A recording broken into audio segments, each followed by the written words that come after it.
dia, boa tarde, boa noite. Hello, pessoal, meu nome é Ana. E aí galera, meu nome é Matheus e hoje, como proposto pela nossa matéria de Biologia dos Invertebrados, nosso curso de Ciências Biológicas da nossa querida UNEB, nós vamos falar um pouco para vocês sobre os bivalves, né? Então, quem são, de que se alimentam, onde vivem esses bivalves? Começando com a etimologia do nome, o bi, a gente lembra que é dois, e valva é peças ou partes mesmo, ou valva, como costumamos dizer. Ela tem duas valvas, ela tem duas partes, como a gente vê nessa imagem aqui, ó, com esse formato semelhante a uma borboleta e que a gente pode conhecer como conchas, ostra, berbigão, vongolê, maçunim, mexilhão, chumbinho, depende da cultura. São animais aquáticos com visíveis duas conchas côncavas unidas. Existem mais de 20 mil espécies no nosso planeta. E dessas 20 mil espécies, 15 a 10% são espécies de água doce, então as outras são de água salgada. Falando um pouquinho da classificação da família desses seres, quem são os parentes, onde eles se localizam nas pesquisas científicas, eles fazem parte dos moluscos. Temos aqui, eles fazem parte do grupo conchífera, que tem concha. E próximo aqui a gente tem os gastrópodes, que são os caracóis, caramujos, lesmas. E temos o grupo Monoplacóphora, que são moluscos que têm uma concha só. Também temos os cefalópodes, que são polvos, lulas e náutilos. Temos também os escárpodas, que são parentes próximos. Indo para a anatomia, a gente pode observar aqui na sua parte orgânica o sifão exalante e o sifão inalante, que é uma parte importante em seus processos fisiológicos. A brânquia, que é a parte que lida com a sua respiração, sua obtenção de oxigênio, a sua obtenção de oxigênio vinda desses sifões através da água. E ainda podemos observar aqui nessa área xadrezada os músculos do animal, o músculo adutor. Numa imagem mais ilustrativa onde fica, a gente pode observar aqui a cicatriz na concha, onde encaixa-se ou se localiza os músculos do bivalve. Temos aqui a cicatriz do músculo adutor posterior e aqui do músculo anterior. O molusco, ele usa esses músculos aí para poder fechar a sua concha.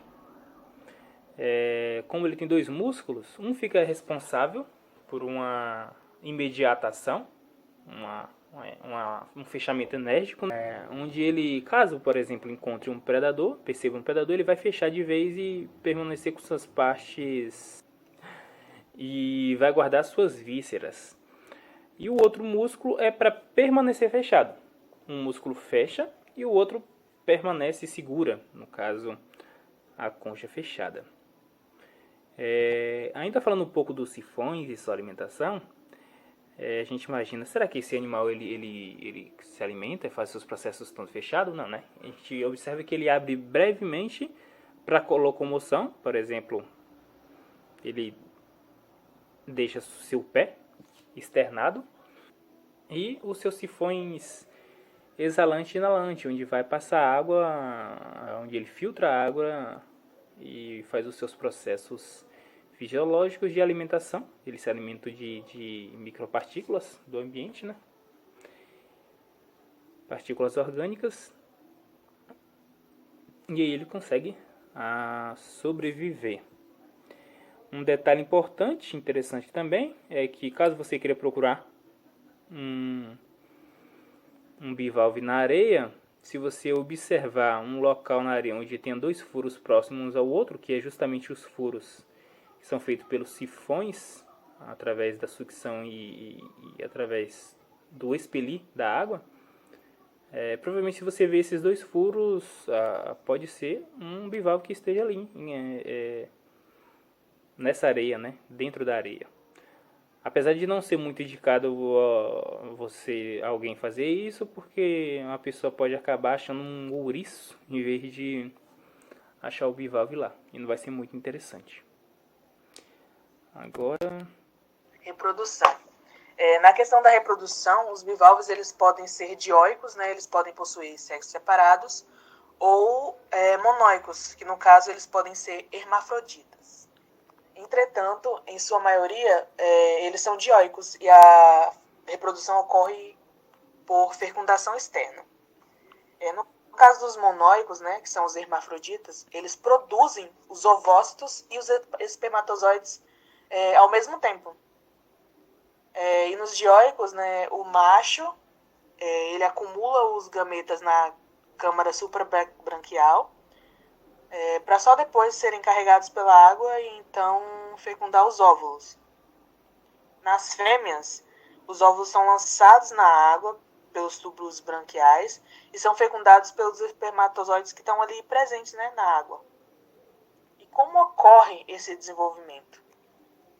O desenvolvimento ele pode ocorrer de forma indireta ou direta.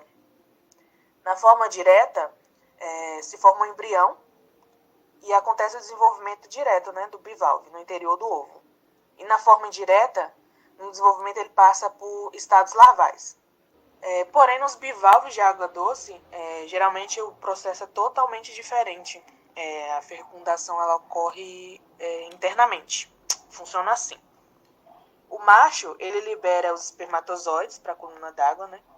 Aí a fêmea capta esses espermatozoides através dos sifões e eles são encaminhados para as brânquias, onde irá ocorrer a fecundação.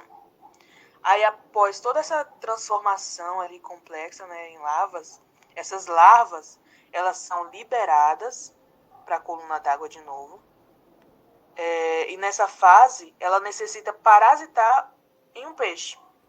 Aí elas se fixam ou nas brânquias, tanas dos peixes, até completar seu desenvolvimento, né? E se transformar em jovens. Depois que elas se transformam em jovens, elas se libertam desse hospedeiro e se enterram no substrato, né? Até se tornar adultos e completar o seu ciclo. Sobre a questão da ecologia e a utilização humana. Como o Matheus disse, né, os bivalves eles são um grupo extremamente diversificado. Eles são animais exclusivamente aquáticos, né, eles podem ocorrer tanto na água salgada, na doce ou até mesmo em insalobra. Temos bivalves sésseis, né, que são aqueles que se fixam no substrato, e temos outras espécies bentônicas, né, que elas vivem enterradas nos fundos arenosos por aí. E nessa diversidade de organismos, temos o mexilhão, a ameijoa e as conquilhas, né, que são exemplos populares de bivalves que servem como alimento para o ser humano. Na questão de utilização humana também temos as ostras, né, que dão origem às pérolas. Inclusive existem comércio para a produção de pérolas, que ocorre a manipulação, né, dessas ostras para produzirem essas pérolas e trazerem os benefícios, né, para os humanos. Falando sobre ainda a importância desses seres para os humanos, a gente pode citar a observação deles como bioindicadores. Eles, por serem filtradores da água do ambiente, o que os torna sensíveis a possíveis mudanças, ele é utilizado como bioindicador de um ambiente. Traçando uma linha imaginária de um percurso de algum dejeto humano que faça mal àquele ambiente, algum óleo, por exemplo, que vai sair dos centros urbanos ou da utilização humana, vai passar pelos esgotos e vai chegar ao mar, vai acabar esse molusco ele vai acabar ingerindo essa água, o que faz com que, caso isso não seja suportável, as populações vão sofrer resultados. Então dá pra gente entender que a quantidade, a distribuição, tanto a quantidade de animais encontrados em uma área, a diversidade desses animais também, dá para definir quão bem, quão natural aquele ambiente está.